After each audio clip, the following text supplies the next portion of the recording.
অতিকৈ আমাৰ মিচিং সমাজত যিটো মানে খুব সাংঘাতিকভাৱে একদম চলে, খুবেই সকলোৱে ভাল পায়।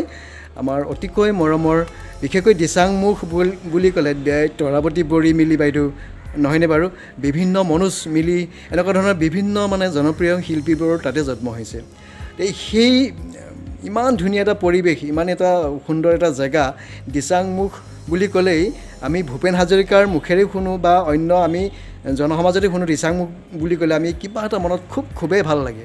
আপুনি সেই তাতে জন্মগ্ৰহণ কৰা মাজৰবাৰী ন, ঠিক আছে, তাতে অকণমান আপুনি তাৰে যেতিয়া এজন ব্যক্তি, আপুনি কবি, আপোনাৰ মুখৰ পৰা অকণমান আমাৰ সেই ঐনিতমৰ কলি এটা শুনিব বিচাৰিছোঁ। ডাঙৰ প্ৰশ্ন আপুনি কৰিলে, একো নহয়, আপুনি এটামান কলি গাই দিব। তেলে মানে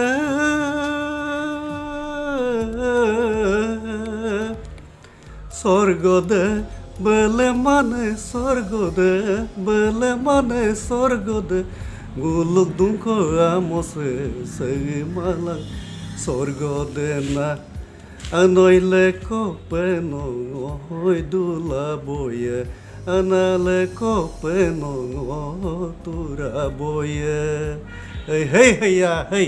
ভাল লাগিছে, খুবেই ভাল লাগিছে আৰু সুন্দৰ। আপুনি আগবাঢ়ি যাওক, আপুনি কবিতা লিখি যাওক, সমাজলৈ অৱদান আগবাঢ়ি যাওক, তাৰে আমি কামনা কৰিছোঁ।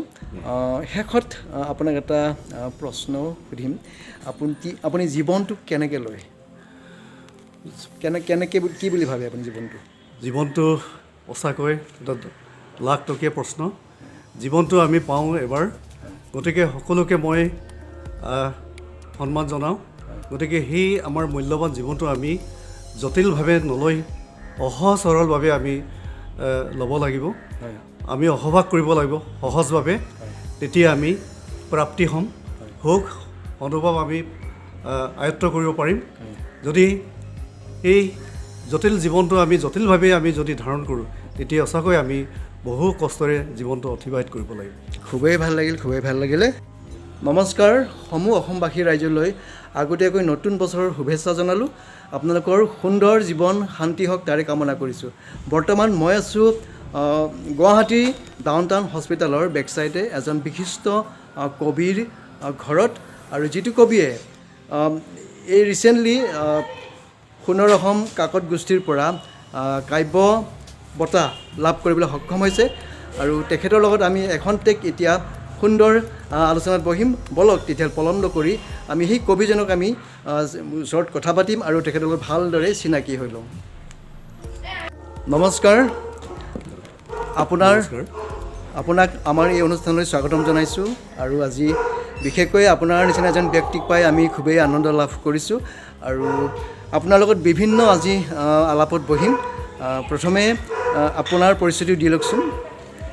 নমস্কাৰ, মোৰ নাম দেৱকুমাৰ মিলি, মোৰ ঘৰ শিৱসাগৰ। মই কৰ্মসূত্ৰে শিৱসাগৰতে বৰ্তমান নিগাজিকৈ থাকোঁ। ঠিক আছে, ভাল লাগিল। আপুনি যে এজন কবি, সেই কবি যে আপুনি হ'বলৈ পালে, আপুনি কেতিয়াৰ পৰা সেই মানে কবিতা লিখিবলৈ বা গ্ৰন্থ লিখিবলৈ আপুনি আৰম্ভ কৰিলে, অকণমান চমুকৈ ক'ব নেকি আমাক? প্ৰথমে মই সোণৰ অসম কাকত গোষ্ঠীক সকলো শ্ৰদ্ধাৰ বিষয়ববীয়া, বিশেষকৈ কাৰ্যবাহী সম্পাদক ডক্টৰ অৰিন্দম প্ৰিন্স পাঙিং ডাঙৰীয়া আৰু সম্পাদক ডক্টৰ মৃদুল হাজৰিকা ডাঙৰীয়া, লগতে সমূহ কৰ্মকৰ্তাক মই আন্তৰিক শ্ৰদ্ধা জ্ঞাপন কৰিছোঁ আৰু ধন্যবাদ জনাইছোঁ। এতিয়া মই কবিতা লিখা বুলি ক'লে কেনেকৈ পৰিৱেশটো পালে? পৰিৱেশটো আচলতে মই কেনেকৈ মানে লিখাটো ক'ত কেতিয়া আৰম্ভ কৰিছিলে আপুনি? মই লিখা মেলা 2010 চনৰ পৰা আৰম্ভ কৰিছিলোঁ। মই যিহেতু কৰ্মসূত্ৰে মই সামাজিক আৰু কল্যাণমূলক কামৰ লগত জড়িত, অল ইণ্ডিয়া অনুসূচিত জাতি জনজাতি কৰ্মচাৰী কল্যাণ সন্থাৰ মই এজন সদস্য হিচাপে মই কল্যাণমূলক কামৰ যোগেদি মানুহৰ মাজত মই কল্যাণমূলক কাম কৰি তেতিয়া মোৰ সেই প্ৰতিচ্ছবিবিলাক অংকিত হৈছিল। তেতিয়াৰ পৰাই মই কবিতা লিখিবলৈ আৰম্ভ কৰিছিলোঁ।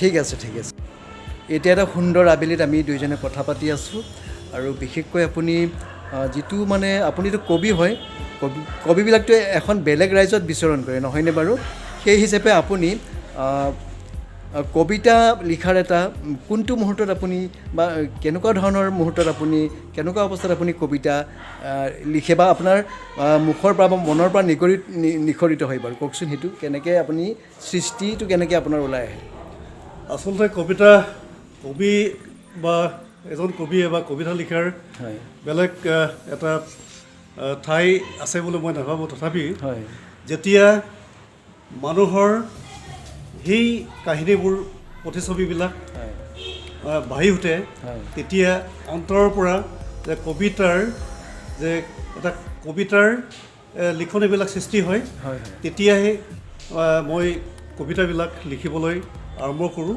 হয় গতিকে মই ঠিক তেনেকৈ কবিতাবিলাক লিখিবলৈ আৰম্ভ কৰিছিলোঁ হয় হয় এতিয়া বৰ্তমান সমাজত আপোনাৰ বিশেষ এটা নিগেটিভিটি বৰ্তমান যি চলি থকা এটা যিকোনো এটা একদম কোনটোক লৈ আপুনি এতিয়া খুব দুখ লগা অৱস্থা আপোনাৰ সমাজত যিটো মানে মাইনাছ পইণ্ট যিটো মানে মই কৈছোঁ ঘটনা ঘটি আছে বা যেনেকুৱা ধৰণৰ পৰিস্থিতি বৰ্তমান চলি আছে এইটো কোনটোত আপুনি সমাজৰ কোনটো দিশত আপুনি বেছি বেয়া পায় বৰ্তমান আচলতে মানুহ আমি সমাজপ্ৰিয় বৰ্তমান যিটো চলি থকা পৰিস্থিতি মানুহবোৰ কোনফালে গতি কৰিছে ক'ব গ'লে আমি মানুহ পৃথিৱীত ভগৱানে আমাক শ্ৰেষ্ঠ জীৱ বুলি সৃষ্টি কৰিছে হয় গতিকে আমি শান্তিপ্ৰিয়ভাৱে জীয়াই থকা উচিত হয় গতিকে আমি প্ৰতিযোগিতা বা আমি বিশৃংখলতা মাজেদি জীয়াই নাথাকি হয় আমি সমিল মিলে জীয়াই থাকিবলৈ চেষ্টা কৰা উচিত তাকে আমি কামনা কৰোঁ হয় এজন কবি হিচাপে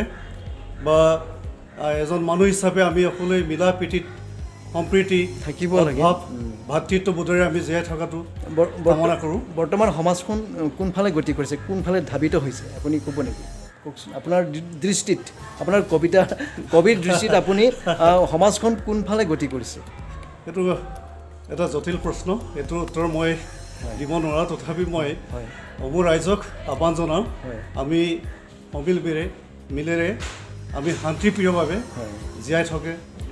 জীয়াই থাকিবলৈ আমি চেষ্টা কৰা উচিত ঠিক আছে ভাল লাগিলে এতিয়া আপোনাৰ সৃষ্টি কৰা কিছুমান কবিতা আমি নিশ্চয় এতিয়া শুনিম আপুনি আমাক আপোনাৰ এটা কবিতা সুন্দৰ এটা ভাল লগা কবিতা আমাক শুনাব এয়া আপোনাৰ নামটো মোৰ নাম শ্ৰী দেৱ কুমাৰ মিলি আপোনাৰ এটা সুন্দৰ এটা কবিতা আপোনাৰ সৃষ্টিৰে এটা ভাল লগা এটা কবিতা আপোনাৰ মুখৰ পৰা এতিয়া শুনিম আপুনি এটা আমাক শুনাই দিয়ক ধন্যবাদ মোৰ লিখা ব্যস্ত আকাশ বুলি লিখা কবিতা আছে তাকে পাঠ কৰি দিম হয় কবিতাৰ নাম ব্যস্ত আকাশ ব্যস্ত বতাহ ব্যস্তবোৰ উশাহ নিশা ব্যস্ত ভৰা জীৱন বাটত আহৰি নাই জীৱন যৌৱন তথাপি বিচাৰি ফুৰোঁ জীৱনৰ এটি মিঠা সুবাস যান্ত্ৰিকতাৰ পৃথিৱীত সকলোৱে যেন একোটা যন্ত্ৰ বুটাম টিপিলেই চলি যায় এনে ভাৱ হয় মানুহ আমি তেনেই নামমাত্ৰ নৈৰ সোঁতত উটি ভাহি পুৰা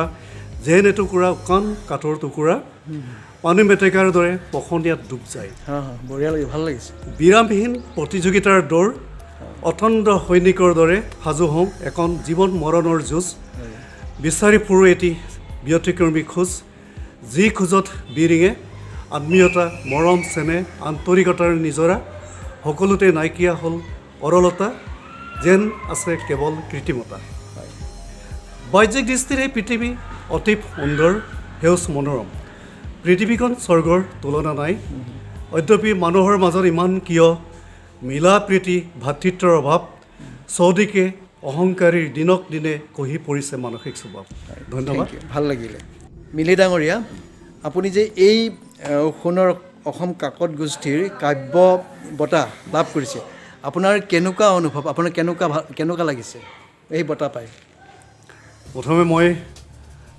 সোণৰ অসম কাকত গোষ্ঠীৰ সমূহ শ্ৰদ্ধাৰ ব্যক্তিসকলক বিশেষকৈ কাৰ্যবাহী সম্পাদক আৰু সমূহ কৰ্মকৰ্তাক মই আন্তৰিক শ্ৰদ্ধা জ্ঞাপন কৰিছোঁ আপোনাৰ অনুভৱটো কেনেকুৱা অনুভৱ হৈছে মই আজি সঁচাকৈ তেওঁলোকক ধন্যবাদ জনাই মই শেষ কৰিব নোৱাৰোঁ বহুত আনন্দ লাগিছে যে মোক এই সভাজনক তেওঁলোকে কাব্য বঁটা প্ৰদান কৰিছে গতিকে মই ভাবোঁ মোৰ কৰ্মৰ যি ফল মই পাইছোঁ, গতিকে মোক উৎসাহ প্ৰেৰণা দিয়াৰ কাৰণে পুনৰবাৰ মই সোণৰ অসম কাকত গোষ্ঠীক মই ধন্যবাদ জ্ঞাপন কৰিছোঁ। ভাল লাগিলে।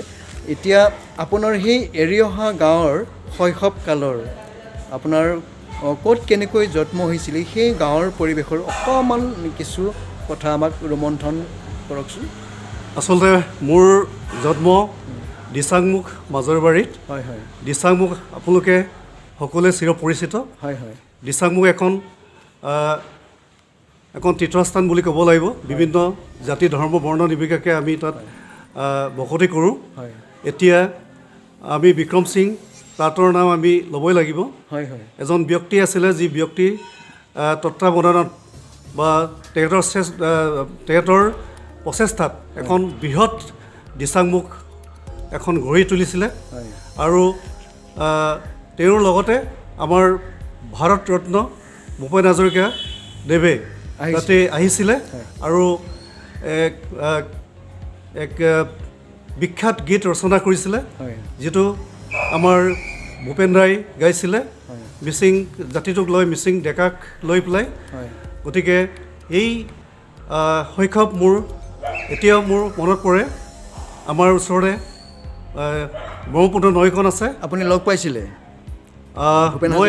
মই তেখেতক বিশেষ লগ পোৱা নাই। তেখেতৰ যি অনুষ্ঠান, হয় অনুষ্ঠানবিলাকত মই দেখিছিলোঁ, খুবেই ভাল লাগিছিলে। ঠিক আছে, ভাল লাগিছে। আপুনি যে ইমান সুন্দৰ সুন্দৰ কবিতা লিখিছে আৰু এতিয়া আগলৈ আপোনাৰ কিবা হাতত কিবা লিখাৰ পৰিকল্পনা বা কিবা প্ৰস্তুতি চলি আছে নেকি? ভাল তেনেকুৱা কিতাপ লিখাৰ কিবা প্ৰস্তুতি চলি আছে নেকি? জনাবচোন। মই এখন কিতাপ কাব্য গ্ৰন্থ মই প্ৰস্তুতি চলাই আছোঁ।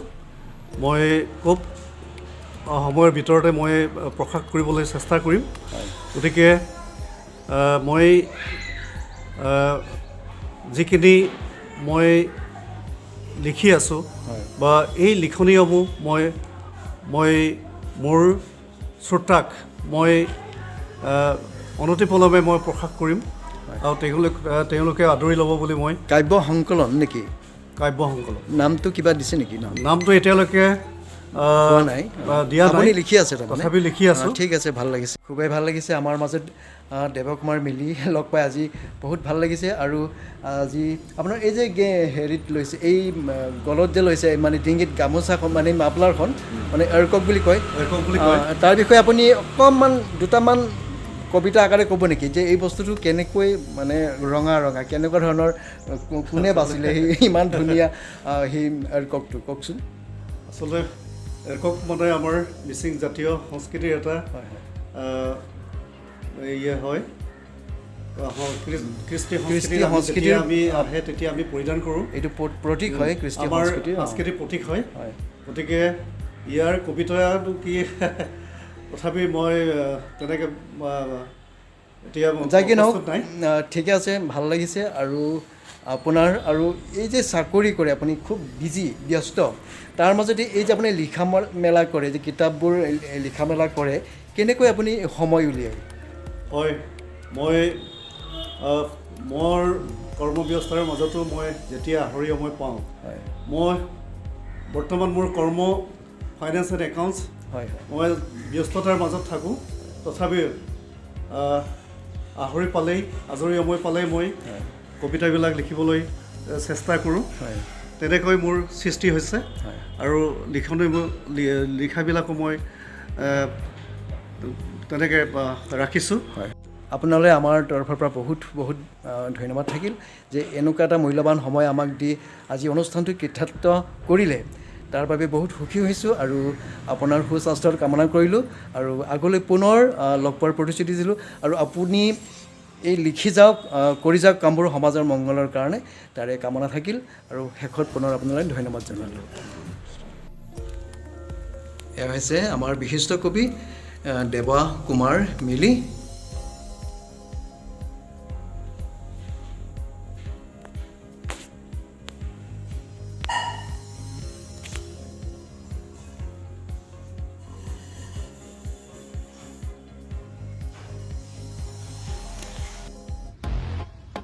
वर्दी की? हाँ, गर्मी तो बहुत है, लेकिन आपको शायद पापा के पैसों की गर्मी ज्यादा लग रही है। बढ़ती गर्मी में विवेल कूलमेंट करे आपकी स्किन को सॉफ्ट और आपको कूल। आप समझौता नहीं। तू बस हिम्मत का घूंट लगा और डर को निकल जा,